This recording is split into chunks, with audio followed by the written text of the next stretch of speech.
நாம் தமிழர் கட்சியின் தலைமை ஒருங்கிணைப்பாளர் சீமான் செய்தியாளர்களை சந்தித்து வருகிறார். அந்த காட்சிகளை பார்ப்போம்.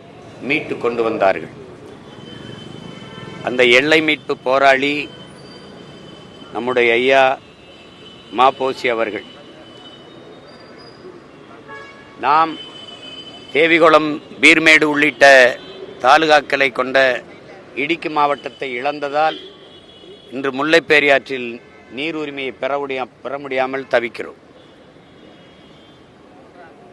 கோலார் தங்கவயல் தமிழனுடைய நிலப்பரப்பு எல்லை பிரிப்பில் அதை இழந்ததால் பெரும் நிலப்பரப்பை தமிழர் தாயகம் இழந்து நிற்கிறது. அப்படி இழந்ததை மீட்போம், இருப்பதை காப்போம் என்ற நோக்கிலே திருத்தணியை போராடி மீட்டு தமிழகத்தோடு இணைத்த எல்லை மீட்பு போராளி நம்முடைய தாத்தா மாபோசி அவர்களுக்கு நாம் தமிழர் பிள்ளைகள் பெருமிதத்தோடு எங்களுடைய புகழ் வணக்கத்தை செலுத்துகிறோம். இந்தியாவில் பூர்ண மதுவிலக்கு வேணும்னு சொல்லி விசிக மாநிலத்தில் தீர்மானம் நிறைவேற்றிருக்காங்க. அப்படி நிறைவேற்றக்கூடிய மாநிலங்களுக்கு கூடுதல் நிதி பகிர்வு கொடுக்கணும் மத்திய அரசுங்கிறாங்க. சாத்தியமா, வாய்ப்பு? இல்லை, மதுவை சுத்தமாக ஒழிக்கிற மாநிலங்களுக்கு கூடுதல் நிதி பகிர்வு கொடுக்கணுங்கிறது சரியான கோரிக்கை தான். அதை முதல்ல அந்தந்த மாநிலங்களுக்கு உரிய நிதி பகிர்வு. இப்போ மத்திய அரசு அப்படிங்கிறது எங்களை பொறுத்த வரைக்கும் அப்படி ஒன்றும் இல்லை. ஒரு கட்சி, இந்தியாவுக்குன்னு ஒரு கட்சியும் தேவையில்லை, ஒன்றும் தேவையில்லை. நீங்கள் ஒரு பொதுவான ஒரு கேள்வி எப்படி வச்சு பாருங்களேன். மத்திய அரசுக்கென்று வருவாய் பெருக்கத்துக்கு ஏதாவது, மத்திய அரசுக்குன்னு நிதி ஏதாவது இருக்கா? சொல்லுங்கள், யாராவது சொல்லுங்கள். மாநிலங்களின் நிதி தான் மத்திய அரசின் நிதி, இந்திய ஒன்றியத்தின் நிதி.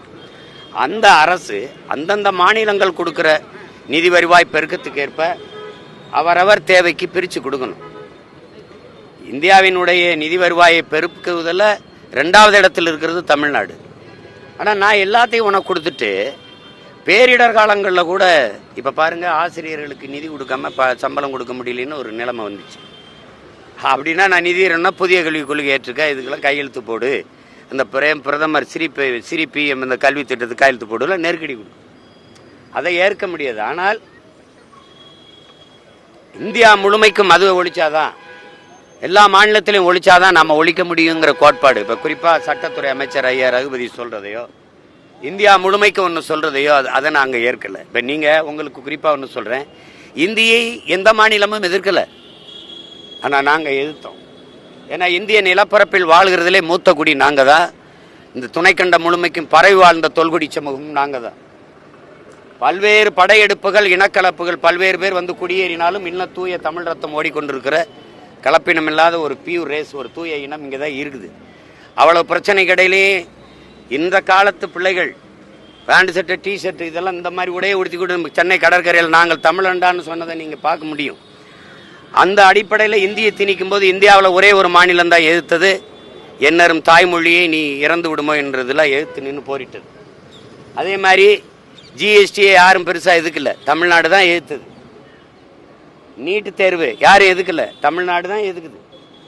அது மாதிரி மதுவை முதல்ல நாம் மூடணும். இப்போ குஜராத்தில் மூடியிருக்காங்க, அவங்க மற்ற மாநிலம்லாம் மூடினா தான் நாங்கள் மூடணும்னு சொல்லி திறந்தது யாரு? தமிழ்நாடு அரசு. இந்தியா மூடணும் அப்படின்னா அப்போ மாநில உரிமை ஏன் பேசுறீங்க? எல்லாம் மாநில உரிமை பேச வேண்டியது. ஒரு காவல்துறைனா சிபிஐ கேட்குறோங்கிறது, சாதிவாரி கணக்கெடுப்புனா இது மத்திய அரசு எடுக்கணுங்கிறது. ஆனால் சாதிவாரி இடஒதுக்கீடு கொடுத்தது யார்? அருந்ததிற்கு 3 விழுக்காடு கொடுத்தது யார்? நீங்கள். இஸ்லாமிய பெருமக்களுக்கு 3.5 விழுக்காடு கொடுத்தது யார்? நீங்கள். சாதிவாரி இடஒதுக்கீடு கொடுக்க முடியும், சாதிவாரி கணக்கெடுப்பு எடுக்க முடியும். அந்த உரிமை உங்களுக்கு இல்லையா? அது இல்லையா? இது எப்படி? எது ஒன்றையுமே மத்திய அரசுக்கு சாட்டி விட்டுறது. அவர் தான் எடுக்கணும், சாதிவாரி கணக்கெடுப்பு அவர் தான் எடுக்கணும். ஆனால் வாய்களையும் மாநில உரிமையை நாங்கள் காப்போம், மீட்போம் பேசுகிறது. மதுக்கடையை திறந்தது யார்? அதான் பேச்சு. திறந்தது மாநில அரசு, அதான் ஐயா கருணாநிதியுடைய அரசு. திராவிட முன்னேற்ற கழகம் சொல்ல முடியாது. பேரறிஞர் அண்ணா என்கிற பெருந்தகை ஆட்சி காலத்தில் இல்லையே, பக்தவச்சலம் ஆட்சி காலத்தில் இல்லையே, காமராஜர் ஆட்சி காலத்தில் இல்லையே. அப்போ கேட்டா அது சுற்றி கற்பூரம் தீ எரியும் போது கையில் எதுக்கு கற்பூரத்தை வச்சுக்கிட்டு இருக்கு, எப்படி இருக்க முடியுங்கிறது. ஏன் கற்பூரத்தை கையில் வச்சுட்டு இருக்கா, தூக்கி நெருப்பில் போட்டு இரு. இதெல்லாம் என்ன பேச்சு? புதுச்சேரியில் இருக்குது மது அப்படின்னா போய் எல்லாரும் மொத்த பேர் அப்படியே போய் குடிச்சிட்டு வர போகிறானா? விழுக்காடு எத்தனை பேர் இருக்கும்? 2 விழுக்காடு 1 விழுக்காடு குடிப்பானா? அதை காரணம் காட்டுறது கள்ளச்சாராயம் வந்துருங்கிறது. அதை சொல்றதுக்கு இவ்வளவு பெரிய அதிகாரம், இவ்வளவு ஒரு காவல்துறை கட்டமைப்பு அது தேவைப்படுதா? கள்ளச்சாராயம் வந்துரும்னு சொல்றதுக்கு ஒரு அதிகாரமா? எப்படி? சீமானுக்கு ஓட்டு போட்டா பிஜேபி வந்துரும்னு சொல்றதுக்கு ஒரு திராவிட கோட்பாடா, ஒரு கட்சியா? வர விடமாட்டோம்னு சொல்றதுக்கு தான் கட்சி அதிகாரங்கள் தேவைப்படுது, தலைமைகள் தேவைப்படுது. வந்துரும், அவருக்கு போட்டா வந்துரும், இவருக்கு போட்டா வந்துரும்.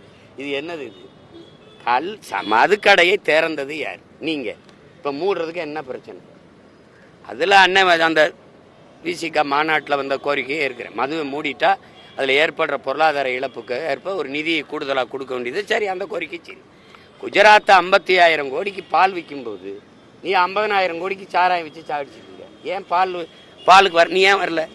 அவனோட குஜராத்தோட அமுல் இங்கே விற்குதா இல்லையா? ஏன் கேள்வி கேட்ட தம்பிங்க? குஜராத்தோடைய அமுல் இங்கே விற்குதா இல்லையா? உன்னோட ஆவின் வெளியில போகுதா? இங்க வருது. உனக்கு பால் எங்கிருந்து வருது? ஆந்திரா. தமிழ்நாட்டில் 1 லிட்டர் பால் எவ்வளவு விற்கணுங்கிறது முடிவு, என்ன விலைக்கு விற்கணுங்கிற முடிவை யார் எடுக்கிறா? ஆந்திர முதலாளி. அப்புறம் சும்மா வெட்டி பேச்சு, வெறும் வார்த்தையா வந்து மாநில உரிமை, நாங்க மாநில தன்னாட்சி, இதெல்லாம் வெட்டி பேச்சு. இதில் இப்ப நீட்டு தேர்வை எந்த மாநிலமும் எதிர்க்கல, எழுதுன்னு எல்லாரும் சொல்றாங்க. நீங்க ஏன் எதிர்க்கிறீங்க? சும்மா ஒப்புக்கு எதிர்க்கிறீங்களா? இந்தியா முழுமைக்கு நீட்டை நீக்கினா தான் நாங்க நீக்குவோம்னு நீங்க சொல்லி ஓட்டு கேட்கலையே. நமக்கு நாமே திட்டத்தில் நடைபயணத்தில் இருக்கும்போது, தம்பி கேடு, நமக்கு நாமே திட்டத்தில் நடைபயணத்தில் இருக்கும்போது ஐயா ஸ்டாலின் பேசுனது, அடுத்த காந்தி ஜெயந்திக்கு இல்லை, அடுத்த காந்தி ஜெயந்திக்கு மதுக்கடைகள் இருக்காது, மூடுவோம், டாஸ்மார்க்கை மூடுவோம்னு சொன்னது இருக்கா இல்லையா? பேசியிருக்காரா இல்லையா? இப்போ எத்தனை காந்தி ஜெயந்தி போயிடுச்சு? நேற்று கூட போயிருக்கு.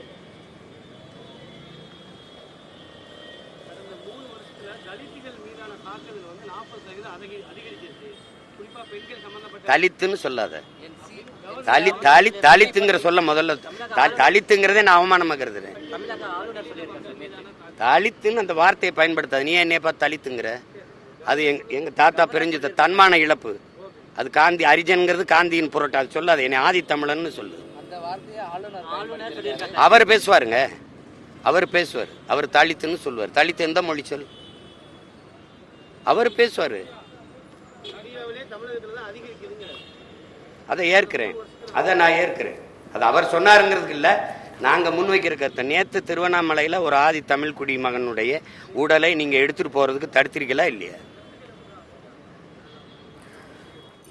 சென்னை டி நகரில் மாபோ சிவஞானம் அவர்களின் நினைவு நாளையொட்டி அவருக்கு மரியாதை செலுத்திய பின் நாம் தமிழர் கட்சியின் ஒருங்கிணைப்பாளர் சீமான் செய்தியாளர்களை சந்தித்த அந்த காட்சிகளை நாம் தற்போது பார்த்தோம்.